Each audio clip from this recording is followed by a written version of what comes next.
Hello everyone, আসসালামু আলাইকুম। আমি তোমাদের স্যার হোসেন ইমন ভাইয়া। আমি পড়ছি বুয়েটে বায়োমেডিক্যাল ইঞ্জিনিয়ারিংয়ে এবং আমার কলেজ ছিল নটরডেম কলেজ। সো আমি নটরডেম কলেজের এইচএসসি 20 ব্যাচ ছিলাম, মানে তোমাদের থেকে আরও 8 বছর আগে আমি নটরডেম কলেজে পড়েছি। সো এই ভিডিওতে আমরা নটরডেম কলেজের রিসেন্ট প্রশ্ন প্যাটার্ন নিয়ে কথাবার্তা বলবো, বা রিসেন্ট আমি কলেজ অ্যাডমিশন নিয়ে প্রায় 5 থেকে 6 বছর কাজ করতেছি। বাংলাদেশের টপ যে প্ল্যাটফর্মগুলো আছে 10 মিনিট স্কুল, এসিএস, সবগুলো প্ল্যাটফর্মে কলেজ অ্যাডমিশন কোর্সটা আমার হাত ধরেই নামতো। সো বিগত 5 বছরের অভিজ্ঞতা থেকে এই নটরডেম কলেজের প্রশ্ন প্যাটার্ন নিয়ে তোমাদেরকে গাইড করার চেষ্টা করব, ঠিক আছে? সো নটরডেম কলেজে যারা যারা এবার ভর্তি পরীক্ষা দিবা, তোমাদেরকে রেগুলার গাইড করার জন্য আমাদের এই যে চ্যানেলটার মধ্যে তোমরা ভিডিওটা দেখতেছো, এই ব্ল্যাকবোর্ড এডু, এই চ্যানেলটার মধ্যে একটু নিচে আসলেই তোমরা কলেজ অ্যাডমিশনের প্লেলিস্টটা পাবা। এখানে কিন্তু তোমাদের কলেজ অ্যাডমিশন রিলেটেড যাবতীয় যত প্রশ্ন থাকে সেই সবগুলো এক একটা প্রশ্নের উপর আমরা একটা করে সেশন নিব। পাশাপাশি তোমাদেরকে কিন্তু আমরা রিভিশনও দেওয়াবো, তোমাদের এসএসসি সিলেবাস পুরোটা আমরা একদম ফ্রিতে রিভিশন দেওয়াবো। সো এই যে আমাদের কলেজ অ্যাডমিশন একদম ফ্রি ব্যাচ, যেখানে তোমরা সবাই যুক্ত হতে পারবা, ঠিক আছে? সো সবাই যুক্ত হয়ে আমাদের সাথে এই পুরো গাইডলাইন যে সময়টা, সেই সময়টা আমাদের সাথে অতিবাহিত করতে পারবা। অ্যান্ড ইনশাল্লাহ বিগত বছরগুলোতে আমার কাছে পড়াশোনা করে বা আমাদের এই ব্যাচে পড়াশোনা করে যেহেতু নটরডেমের প্রায় অর্ধেক শিক্ষার্থী চান্স পেয়েছে, সো আশা করি এই ফ্রি ব্যাচটা তোমাদের জন্য অনেক কাজে লাগবে। আমি পার্সোনালি অ্যাজ এ নটরডেমিয়ান আমি এটা বিলিভ করি যে নটরডেম কলেজের জন্য তোমার এক্সট্রা কোনো খরচ করা বা কোনো কোচিং করা কোনো দরকার নেই। নটরডেমের জন্য একটা পয়সাও খরচ করার দরকার নেই। তুমি এসসিতে যা যা পড়ছো সেটাই এনাফ। এখন লাগবে তোমার একটা প্রপার গাইডলাইন। এই গাইডলাইনের জন্য তো আমরা আছি। সো এখানে ফ্রি ব্যাচে তোমাদের যাবতীয় যত গাইডলাইন আছে সব কিছু ভাইয়েরা প্রোভাইড করবো। সো এই ব্যাচটার মধ্যে যুক্ত হবা কীভাবে, এই ভিডিওর নিচেও লিঙ্ক দেওয়া থাকবে। সো ওই লিঙ্ক থেকে তুমি যদি লিঙ্কে ঢুকে এরকম দেখতে পাবা, এখানে অলরেডি 6300 স্টুডেন্ট আমার সাথে যুক্ত হয়ে গেছে। সো এখানে ডিটেলসে ক্লিক করে তুমি এখানে এনরোল ক্লিক করে ফেলতে পারবা।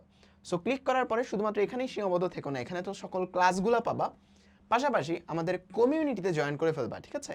কমিউনিটিতে জয়েন করে ফেলবা। আমাদের কমিউনিটি যে ফেসবুক গ্রুপটা আছে সেখানে যুক্ত হয়ে যাবা। সেখানে আমরা নিয়মিত তোমাদেরকে গাইড করার চেষ্টা করব।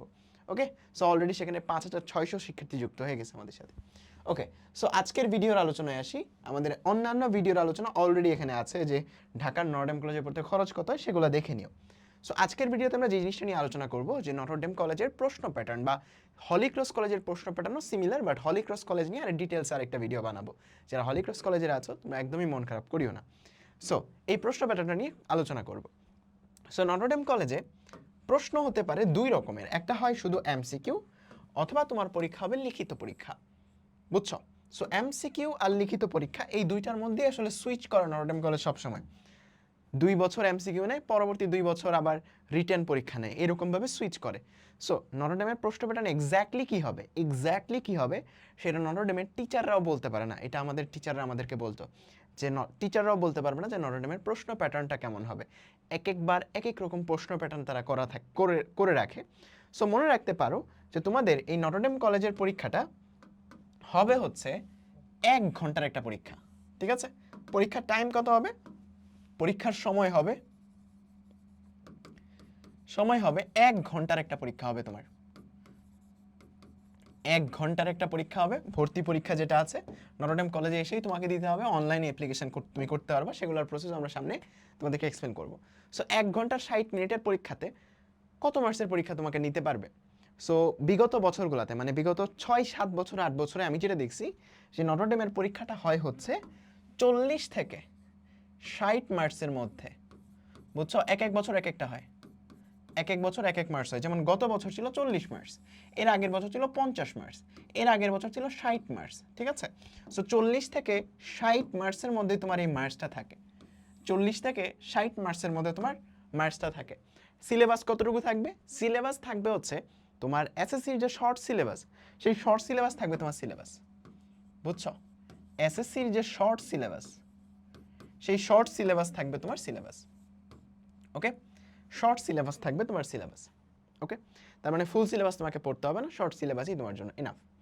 এখন আসো, এই যে 40 মার্কসের প্রশ্ন, এই 40 মার্কসের প্রশ্নের মধ্যে কী আসবে?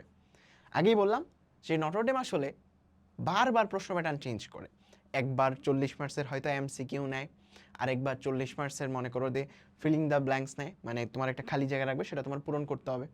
সো তোমাকে বললো যে একটা ফিজিক্সের একটা ম্যাথ দিল, যে ধরো একটা বস্তু এত মিটার পার সেকেন্ড বেগে গেলে তার শেষ বেগ কত, এরকম কিছু একটা, বুঝছো, একটা সিনারিও দিয়ে একটা তোমার কাছে প্রশ্ন করলো যে ট্রাকটা কত দূরে যেয়ে থামবে। সো তোমাকে ওই দূরত্বটা শুধু ক্যালকুলেট করে তুমি এখানে বসাতে হবে, ধরো 100 মিটার দূরে তোমার হচ্ছে ট্রাকটা থামবে। এটা হচ্ছে একটা প্রশ্ন প্যাটার্ন হইতে পারে। আর দ্বিতীয় প্রশ্ন প্যাটার্ন হইতে পারে হচ্ছে মাল্টিপল চয়েস কোয়েশ্চেন। ঠিক আছে, মাল্টিপল চয়েস কোয়েশ্চেন মানে এখানে যে প্রশ্নটা ঠিক একই প্রশ্নটা তোমাকে হচ্ছে এমসিকিউ এর মতো দিবে। ঠিক আছে, তুমি হচ্ছে এ অথবা বি অথবা সি অথবা ডি যে কোনো একটা অপশন তুমি মার্ক করবা। সো আমি যখন অ্যাডমিশন টেস্ট দিয়েছিলাম 2018 সালে, তখন আমাদের সময় পরীক্ষাটা ছিল এমসিকিউ এর উপর।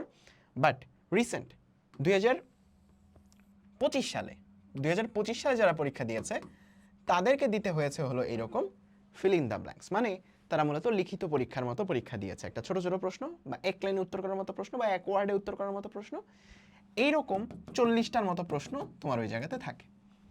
ঠিক আছে, তার মানে মোট কথা তোমার কাছে বুঝতে পারছো যে প্রশ্ন আসার মতো জিনিসপত্রগুলো কি। প্রশ্ন আসার মতো তোমার কাছে উত্তর হচ্ছে শর্ট প্রশ্ন, মানে এমসিকিউ এর প্রিপারেশন মোট কথা।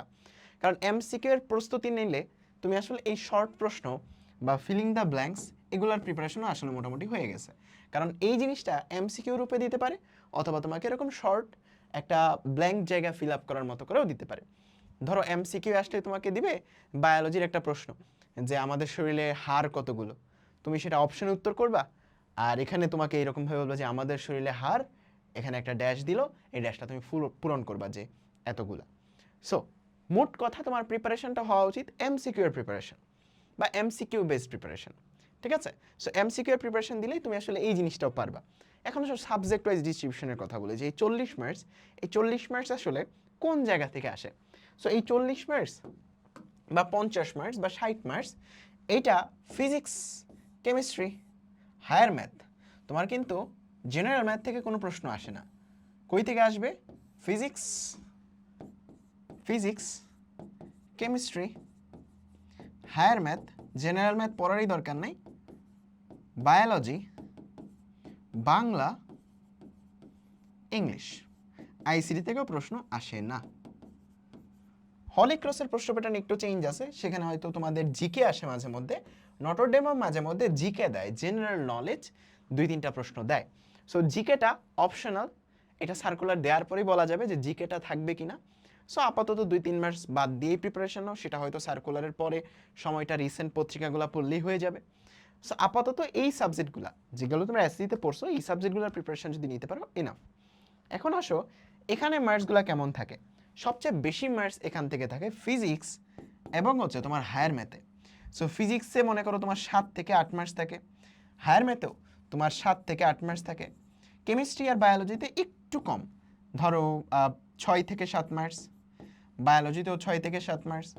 ঠিক আছে, সো এভারেজে কত হইল তোমার এই জায়গাতে মোটামুটি 25-26টার মতো প্রশ্ন এই জায়গাতে চলে আসে, তাই না? ওকে, বা আরও একটু বেশি প্রশ্ন হয়তো এখান থেকে আসবে। আর বাংলা ইংলিশ থেকে তোমার একদম কম প্রশ্ন আসবে, 3 থেকে 4টা করে প্রশ্ন আসবে, 3 থেকে 4টা। সো বাংলা ইংলিশে তুমি মনে করতে পারো যে 5 মার্কস 5 মার্কস করে তোমার থাকবে, 5 মার্কসের বেশি থাকবে না। এখন ফিজিক্স থেকে কি কি প্রশ্ন হইতে পারে? তোমাকে বিভিন্ন একক জিজ্ঞেস করতে পারে, বিভিন্ন মাত্রা জিজ্ঞেস করতে পারে, বা ছোট্ট একটা ম্যাথ দিতে পারে। ঠিক আছে, বা মাত্রার তুমি সমাধান করতে পারো কিনা সেই জিনিসপত্রগুলো দিতে পারে। সো এই জিনিসগুলো আসলে তোমাদেরকে আমরা এই ফ্রি ব্যাচটার মধ্যে পড়াবো। ঠিক আছে, আমাদের যে কলেজ অ্যাডমিশন ব্যাচ আছে এই ব্যাচটার মধ্যে তোমাদেরকে আমরা পড়ানোর চেষ্টা করবো একদম ফ্রিতে, কমপ্লিটলি ফ্রিতে। ঠিক আছে, সেমভাবে কেমিস্ট্রি, বায়োলজি, হায়ার ম্যাথ এগুলোতেও কি আসবে, আমাদের টিচাররা তোমাদের পড়াবেন। অ্যান্ড সবাই নটরডেম কলেজে পড়েছে, এখন মেডিকেল কলেজে পড়তেছে বা ঢাকা ইউনিভার্সিটিতে পড়তেছে, সবাই টপ নচ টিচার বাংলাদেশের। তারপর বাংলা ইংলিশ থেকে প্রশ্নটা একটু ক্রিটিক্যাল, যারা চান্স পাবা না বা চান্স পাবা, এই প্রশ্নগুলো মোটামুটি সবাই পারবা বা পড়ছো। বাংলা ইংলিশটা মোস্ট ক্রিটিক্যাল এই জায়গাতে, কারণ বাংলা ইংলিশের প্রশ্নগুলো আসলে ম্যাক্সিমাম স্টুডেন্ট পারে না। নটরডেমের প্রশ্নগুলোর মধ্যে বাংলার ইংলিশটাই সবচেয়ে কঠিন হয়। সো এই বাংলার ইংলিশে বলতে পারো যে বাংলার ভাই এক লাইনের প্রশ্ন কেমন হইতে পারে, তোমাকে বিভিন্ন কবিতার কবি পরিচিতি বা কবিতার নাম বা কবির নাম সেগুলা থেকে প্রশ্ন আসতে পারে। ইংলিশ ফর টুডে প্রথম পত্রের যে আমাদের যে পয়েমগুলো আছে, সেই পয়েমগুলার যে তোমার রাইটার, সেই রাইটারদের নাম আসতে পারে যেটা আমরা জীবনেও পড়ি না। সো এমন কিছু একটা দিবে যেই জিনিসটা তোমার না পারার চান্সটা একটু বেশি। সো এই বাংলা ইংলিশে তুমি মোস্ট টাইমটা এখন ব্যয় করো, কারণ বাংলা ইংলিশ থেকে আসলে প্রশ্নগুলা একটু বেশি পেঁচায়। এই জায়গাতে তোমার 2023 সালে যে জিনিসটা আসছিল যে বাংলাতে একটা অনুচ্ছেদ লিখতে হয়েছিল, তোমাকে 5-6 লাইনের একটা অনুচ্ছেদ লিখতে হয়েছিল ডাক বাংলোর উপর। ঠিক আছে, সো ডাক বাংলো আমরা আসলে বুঝি না এই জিনিসটা কি, বাট তোমাকে ডাক বাংলার উপর 5-6 লাইন লিখতে হয়েছিল। সো এরকমও হইতে পারে যে বাংলার জন্য এরকম ফিলিং দ্য ব্ল্যাঙ্কস না এসে তোমাকে এমন একটা ওয়ার্ড দিল, এমন একটা শব্দ দিল, ওই শব্দটা তোমাকে ব্যাখ্যা করতে হবে 3-4 লাইনে। সো এটার জন্য বাংলার দক্ষতার জন্য তুমি আসলে তোমার বাংলা যে প্রথম পত্র আর দ্বিতীয় পত্র বইটা সেটা বললে বেটার, বাট এই বাংলা ইংলিশ প্রথম পত্র থেকে বেশি প্রশ্ন আসে, দ্বিতীয় পত্র থেকে প্রশ্নগুলো কম আসে। সো প্রথম পত্রকেই তুমি বেশি ফোকাসটা দিবা এই জায়গাতে, ঠিক আছে? আর ওভারঅল তোমাদেরকে যাবতীয় এই সবগুলো সাবজেক্টে গাইড করার জন্য তো আমাদের ফ্রি ব্যাচটা আছে। সো আশা করি আজকের ভিডিওটা তোমাদের হেল্প করছে। অ্যান্ড পরবর্তী ভিডিওটা বা পরবর্তী গাইডলাইনটা কোন টপিকের উপর চাও সেই জিনিসটা আমাকে জানাবা, ওকে? সো সেই জিনিসটা আমাকে জানাবা, কমেন্ট বক্সে জানাবা, আমি তোমাকে হেল্প করার চেষ্টা করবো। অ্যান্ড ওভারঅল আজকের এই ভিডিওটা কতটুকু হেল্প করেছে তোমাকে এই জিনিসটাও জানাবা। সো আমি আশা করি যারা যারা এই ভিডিওটা দেখছো সামনে তোমরা নটরডেমিয়ান হবা, নটরডেম কলেজে নিতে জায়গা করে নিতে পারবা।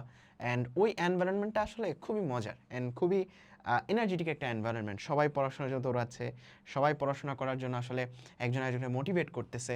এমন না যে তোমাকে এক বন্ধু তোমাকে ডাক দিয়ে খারাপ কোনো কাজের জন্য ডাকতেছে, এমন না। পার্শিয়াল প্রেশারটা আসলে এত বেশি যে তুমি আসলে ভালো করার জন্য নিজের ভেতর থেকে ইচ্ছা জাগবে, ঠিক আছে? তুমি যখন ক্লাসরুমে বসবা, তোমার ক্লাসরুমে সবাই তোমার কি বলতো কোনো না কোনো স্কুলের ফার্স্ট বয়। সো ওই জায়গা থেকে তোমার আসলে মোটিভেশনটা আসবে বেশি যে না আমিও ভালো কিছু করবো। দেখবা যে সবার স্বপ্ন থাকে ইঞ্জিনিয়ারিং ভার্সিটি বা মেডিকেলে টপ করা। সো এখান থেকে তোমারও একটা স্বপ্ন জাগবে যে না আমিও মেডিকেলে ইঞ্জিনিয়ারিংয়ে পড়বো, বুয়েটে পড়বো বা অন্যান্য ইউনিভার্সিটিগুলোতে পড়বো।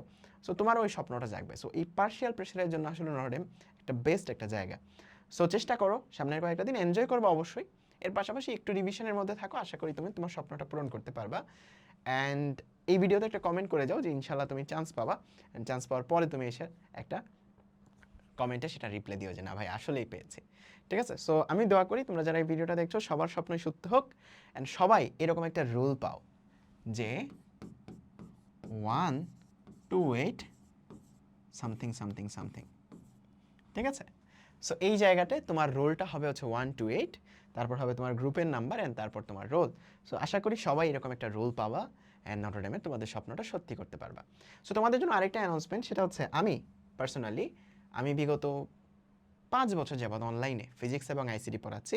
সো তোমরা যারা সামনে এইচএসিতে উঠবা, সো এইচএসিতে ওঠার আগে এই বন্ধটার মধ্যে যারা এইচএসির জন্য অল্প অল্প পড়াশোনা আগে রাখতে চাচ্ছ, তোমাদের জন্য আমার আইসিটি ব্যাচটা অন্তত আমি তোমাকে সাজেস্ট করবো যে এই বন্ধের মধ্যে আইসিটির 1-2 অধ্যায় শেষ করে রাখো। সো বিগত বছর মানে 2027 ব্যাচ তোমাদের এক ব্যাচ সিনিয়র যারা আছে, সো তাদের ব্যাচে আমার আইসিটি ব্যাচেই যুক্ত ছিল প্রায় তোমার 8,623 জন শিক্ষার্থী, ঠিক আছে? সো তোমাদের ব্যাচের শিক্ষার্থীরাও যুক্ত হবে। সো যারা যারা আগে যুক্ত হয়ে যেতে পারবা বা ইচ্ছুক, তোমাদের জন্য একটা স্পেশাল ডিসকাউন্টও চলছে। সো এই ডিসকাউন্টটা ব্যবহার করে তোমরা আগামী এই সময়টার মধ্যে যুক্ত যদি হয়ে যাও একটা কম প্রাইসে ডিসকাউন্টে যুক্ত হয়ে যেতে পারবে। অ্যান্ড তোমরা একটা জিনিস চেষ্টা করবে এখানে ডেমো ক্লাস থেকে প্রথমে একটি ডেমো দেখে নেওয়া যে এই ভাই কেমন পড়ায়, অথবা ইউটিউবে যে সার্চ করবা এইচএসসি ক্র্যাকার্স, বুঝছো? ইউটিউবে যে সার্চ করবা এইচএসসি ক্র্যাকার্স, এটা লিখে তুমি যদি সার্চ করো তাহলে এইচএসসি ক্র্যাকার্সের ইউটিউব চ্যানেলটা পেয়ে যাবা। এখানে আমার আইসিটি এবং ফিজিক্সের অনেক ক্লাস আছে। সো তুমি যদি এখান থেকে আইসিটি কোনো একটা ক্লাস দেখো, এটার কমেন্ট বক্সে তুমি যদি চেক করো যে তোমাদের বড় ভাইয়েরা আসলে কি বলে গেছে, তাহলে আসলে ভাইয়াকে চিনতে পারবা। অ্যান্ড ইনশাল্লাহ তোমাদের সুন্দর করে আইসিটি এবং ফিজিক্সটা গুছায় দেওয়ার দায়িত্ব আমার। সো তোমরা যারা যারা এখন এই সময়টাতে একটু আগে থাকতে চাচ্ছ, তোমরা এই আইসিটি ব্যাচটাতে যুক্ত হয়ে এটার ভিতরে আগের বছরে যে ক্লাসগুলো আমি নিয়েছি এইচএসসি 27 ব্যাচের জন্য, সেই ক্লাসগুলো আমি অ্যাড করে রেখেছি। সো তোমরা যুক্ত হয়েই সেই ক্লাসগুলো করে আইসিটি বইটা এই বন্ধের মধ্যে অ্যাটলিস্ট শেষ করে রাখতে পারবে। তুমি সাজেস্ট করবো যে তুমি যদি আইসিটি বইটা এই বন্ধের মধ্যে এই আর্কাইভ দেখে শেষ করে রাখতে পারো, পরবর্তীতে তোমার প্রেশার অনেকটা কম পড়বে তোমার উপর, ঠিক আছে? যেমন ধরো 2 নাম্বার অধ্যায়, এই অধ্যায়টা মনে করো তুমি যদি শেষ করে রাখতে পারো, তাহলে পরবর্তীতে তোমার জন্য কী হবে বলো তো, লাগেজটা কম পড়বে, কারণ এইচএসসি সিলেবাস অনেক বড়, সময়টা অনেক কম। সো শুরুতে যদি একটু শেষ করে রাখতে পারো অনেক বেশি বেটার, কারণ 27 ব্যাচের কাউকে যদি জিজ্ঞেস করো দেখবা যে তাদের অনেক সিলেবাস বাকি। ইভেন 26 ব্যাচ যারা এবার এইচএসসি পরীক্ষা দিবে তাদেরও সিলেবাস অনেকটাই বাকি। সো সময়টা অনেক কম। সো চেষ্টা করো প্রপারলি ইউটিলাইজ করা। মাঝে মধ্যে একটু ভিডিও দেখলে, এটার জন্য বই কিনতে হবে না, তুমি জাস্ট আমার ভিডিওগুলো দেখে নিজে প্র্যাকটিস করলেই এনাফ, কোনো বই লাগবে না। অ্যান্ড আমি তোমাদের গ্যারান্টি দিচ্ছি এই ব্যাচে যারা ভর্তি হবা এইচএসসিতে আইসিটিতে A+ কনফার্ম, এটার গ্যারান্টি আমি দিচ্ছি, ঠিক আছে? আর সাথে সাথে পরবর্তীতে তোমরা ফিজিক্স ব্যাচটাও দেখতে পারো। ফিজিক্সের ক্লাস আমি রিকমেন্ড করবো না যে আগে থেকেই শুরু করে ফেলো, এটা কলেজে ক্লাস শুরু হলে পরে কইরো। এখন যদিও ডিসকাউন্ট চলতেছে, যাদের ইচ্ছা যুক্ত হয়ে থাকতে পারো, ঠিক আছে? অলরেডি এই আইসিটি ব্যাচে অনেকজন যুক্ত হয়ে গেছে, অলরেডি ক্লাসও করা শুরু করে দিয়েছে, আমি তাদের বলিও নাই এরপরেও। সো ইনশাল্লাহ এই ব্যাচে যুক্ত হলে আমার সাথে হোয়াটসঅ্যাপে কমিউনিকেট করার মতো একটা হোয়াটসঅ্যাপ গ্রুপেও যুক্ত হয়ে যেতে পারবে। ওই জায়গাতে তোমাদের যত কিছু সাপোর্টের দরকার আমি সেটা করার চেষ্টা করবো। সো এই ব্যাচের লিঙ্কটাও কমেন্ট বক্সে দেওয়া থাকবে। সো আল্লাহ হাফেজ, ভালো থেকো সবাই। অবশ্যই জানাবা পরবর্তীতে কোন টপিকের উপর তোমাদের গাইডলাইনটা দরকার। টাটা।